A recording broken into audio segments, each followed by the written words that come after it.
Okay. Perempuan ini hanya karena ingin menegakkan kebenaran mau dipenjara. Apakah Pak Joko Widodo ikhlas melihat saya dipenjara tanpa beliau menunjukkan ijazahnya? Lalu apakah beliau harus menunggu saya, seorang ibu rumah tangga sederhana, seorang perempuan dengan anak-anak, harus dipenjara juga? Dan beliau tidak ingin juga untuk menunjukkan ijazahnya.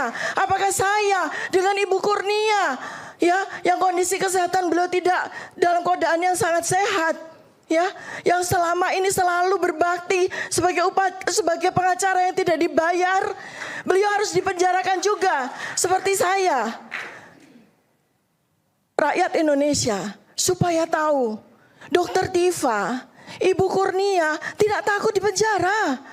Kami banyak meme mengejek, menghina kami.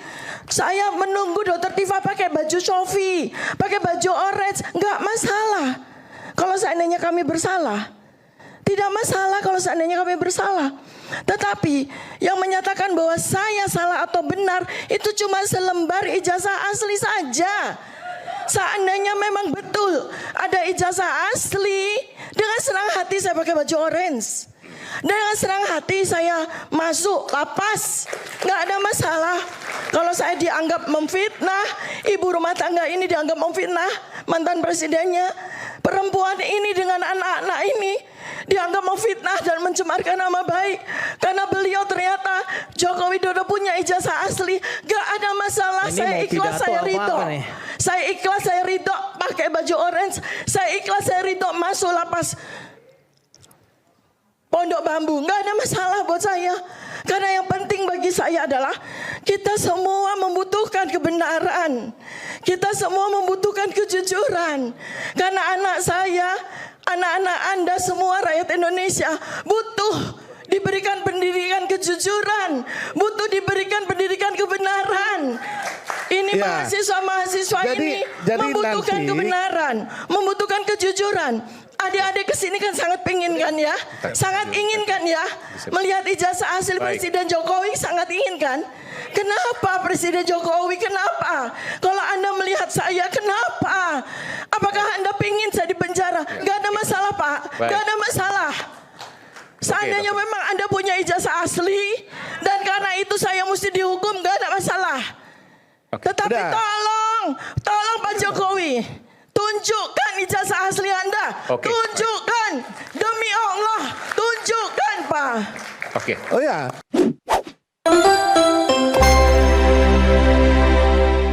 Jadi makanya kami menuntut ijazah yang kemarin dibandingkan itu nomor berapa?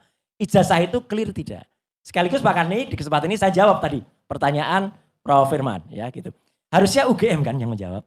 Sayangnya Prof. Firman, ketika kami datang resmi ke UGM pada tanggal 15 April itu resmi. Diterima oleh Wakil Rektor 1 Prof. Wening Udasmoro. Diterima oleh Wakil Rektor Bidang Kemahasiswaan ya Dr. Aris Sujiwo ya. Kami diberikan skripsi. Pak Karni, saya tanya dengan Bang Desmond. Ini skripsi asli atau tidak? Asli, bukan kopi, bukan salinan. Asli. Oke, asli ya. Oke, setelah itu kami, karena yang memberikan juga Wakil Rektor. Itu kami periksa Pak Karni. Dan itu saya tunjukkan pada ILC beberapa waktu yang lalu. Ketika kita lihat skripsi itu, nggak ada yang namanya lembar pengujiannya. Nggak ada. Lembar pengujian, kami tanya. Saya tanya, Dr. Rismon tanya. Prof, ini lembar pengujiannya mana? Kaget dia. Nggak ada ya? Ada rekamannya Pak Karni. Dia bilang itu kaget. Semua terdiam. Tiba-tiba ada seseorang bilang, punya saya ada. Namanya Samiruddin Barurito. Mau ditunjukkan ke kami pun, waktu itu Prof. Wening masih bertanya, ingat gak Pak Rismon? Izin dulu pada pemiliknya, boleh gak itu? Kami izin untuk memotret. Dan itulah ternyata setelah kami lihat, memang ada lembar pengujiannya. Bukan milik Jokowi, milik Samiruddin. Tapi itulah terjadi kesalahan juga yang kami ketawa. Karena di situ tertulis tesis, bukan skripsi. Jadi ini sekelas UGM Prof, itu melakukan hal-hal yang menurut kami konyol. Konyol sekali. Dan sampai detik ini Pak Karni, coba cek ke teman-teman produser ALC. Berani nggak UGM itu datang atau minimal Zoom di acara ini? Nggak ada sekalipun, tidak hanya di ALC Pak Karni, di teman-teman TV sebelah yang lain, Rakyat Bersuara, Prime News, di TV yang lain, nggak pernah mau UGM datang. Saya, Dr. Resmond, Dr. Tifa itu lulusan UGM asli Pak Karni. S1, S2 kami UGM. Kami sedih dengan UGM yang sifatnya tidak proper kayak gini, Pak Karni. Jadi artinya apa? Kenapa UGM tidak kemudian menjadi gold standardnya? Karena UGM pun tidak bisa memberikan sesuatu yang menenangkan. Bahkan sekarang digugat Pak Karni oleh mahasiswa, oleh BEM, meskipun nggak ada hubungannya. Tapi saya tanya ke teman-teman itu termasuk penjelasan kemarin gitu loh. Oke, ya memang Prof. Ova memang kebetulan lagi kena sial ini Pak Karni. Jadi dia digugat sama mahasiswa, ada mosi tidak percaya kepada UGM Pak Karni. Gitu. Bisa tampilin nggak mosinya nggak percaya kepada UGM? Ya, usah ya. Oke. Ya, tapi itu jelas ada mosi tidak. Saya sedih Pak Karni. Gitu. Jadi artinya, nah ini muncul ini. Ya, mosi nggak percaya loh kepada UGM. Jadi gimana ini Prof? Gitu. Artinya kita harus percaya kepada siapa? Saya ingin membela UGM Pak Karni dalam hal ini. Tapi kenapa UGM melakukan tindakan tidak proper memberi kami skripsi dengan nama Joko Widodo yang lembar pengesahannya tidak benar, kemudian disitu tanda tangannya diprotes sama putrinya, yang dulu saya katakan, Aida Greenberry di Australia saya mengatakan, ayah saya tahu persis apa yang dia kerjakan. Itu artinya apa? Dia menunjukkan tanda tangannya. Beda banget Pak Karni. Apalagi kalau itu dibaca oleh seorang grafolog. Ya jelas banget. Kemudian nama profesornya aja juga salah. Karena Profesor Ahmad Sumitro, dia mengatakan tanggal segitu ayahku belum profesor. 15 November ketika Jokowi di skripsinya itu menuliskan Profesor Ahmad Sumitro, namanya aja salah Pak Karni, bukan Sumitro. Beliau belum profesor. Karena ayah dari Aida Greenberry baru profesor pada bulan Maret 86. Jadi 4 bulan sesudahnya baru profesor. Kok bisa kalau itu ditulis oleh Joko Widodo, dia menulis Profesor Dr. Ahmad Sumitro. Lagi-lagi yang menarik Pak Karni, ini yang sudah saya katakan juga. Kenapa di belakangnya tidak ada nama Pak Kasmujo? Baru diakui kan akhirnya bahwa Pak Kasmujo adalah bukan dosen pembimbing skripsi. Padahal dulu 2017 seolah-olah itu sebagai dosen pembimbing skripsi. Gitu loh. Enggak pernah, sorry. Pak Jokowi enggak pernah mengatakan Pak Kasmujo dosen pembimbing. Dia mengatakan itu. Belum pernah, Mas. Dia mengatakan. Hati-hati. Anda bisa baca kalimat enggak?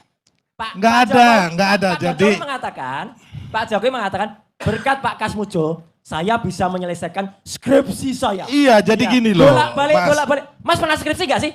Ya pernah lah, Anda jangan ngomong sembarang ini orang manusia nih. Jadi gini ya. Makanya sekarang kita ngomong dulu ya kan. Saya minta dia selesaikan dulu udah. Kalau di Universitas Gadjah Mada, yang gedungnya masih ada sekarang, universitasnya belum ditutup, ya. Itu ada skripsi itu bolak-balik itu skripsi. Enggak mungkin yang namanya konsultasi akademik itu bolak-balik, ya. Halus sekali, galak sekali gitu dia mengatakan gitu. Tapi sekarang Pak Kasmujo terima kasih Bapak sudah lebih lebih bijak sekarang gitu. Dan alhamdulillah memang beliau akhirnya Pak Kasmujo, saya terima kasih Pak Karni. Pak Kasmujo itu sempat saya tampilkan sebagai Bathara Guru kalau wayang ya begitu. Jadi Bathara Guru itu apa? Ya guru yang digugulan, ditiru, diikuti dan patuhi ya guru itu ya. Dan beliau mengatakan, saya bukan dosen pembimbing skripsinya Jokowi. 1, 2, saya tahun itu masih sebagai asdos. Kalau asdos, teman-teman semua, belum bisa bimbing akademik. Pembimbing skripsi saja nggak bisa, apalagi bimbing akademik. Seorang pembimbing akademik itu lebih bertanggung jawab terhadap akademiknya mahasiswa. Dia masuk sejak awal, dia tanda tangan KRS. Dan kemarin Pak Karni, ini yang baru. Dengan justru ditunjukkan di Barreskrim kemarin, membuka banyak kotak Pandora Pak Karni. 1, ya, lembar pembayaran SPP. Kalau memang ada, tampilkan dong dari semester 1 sampai semester 10.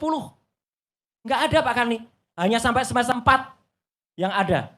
Itu pun aneh tanda tangan dia. Tanda tangannya ganti-ganti, oke lah tanda tangan seseorang bisa ganti-ganti. Yang kedua Pak Karni, ada bukti KKN, katanya KKN. KKN itu tahun ketiga Pak Karni. Mana ada seorang mahasiswa di jurusan S1 yang totalnya 140 lebih SKS-nya sampai 150. Belum 100 SKS, itu sudah KKN. Kuliah kerja nyata, itu wajib dilakukan pada saat mahasiswa itu sudah hampir mencapai 100 SKS. 3 tahun, belum Pak Karni. 3 tahun itu 80 SKS saja belum. Kok bisa dia KKN tahun 83? KKN apa? Dan yang menarik, pemilik desa ini mulai muncul sekarang di sosial media. Orang-orang yang dari desa Wonosegoro, yang kemudian bersaksi. Tahun 83 itu UGM belum KKN di Wonosegoro Pak Karni. Belum ada KKN di situ. Jadi ini KKN-nya siapa? Kemudian lagi, ini terbukti. Kenapa KKN saya pertanyakan? Kemarin ada KHS, kartu hasil studi Pak Karni.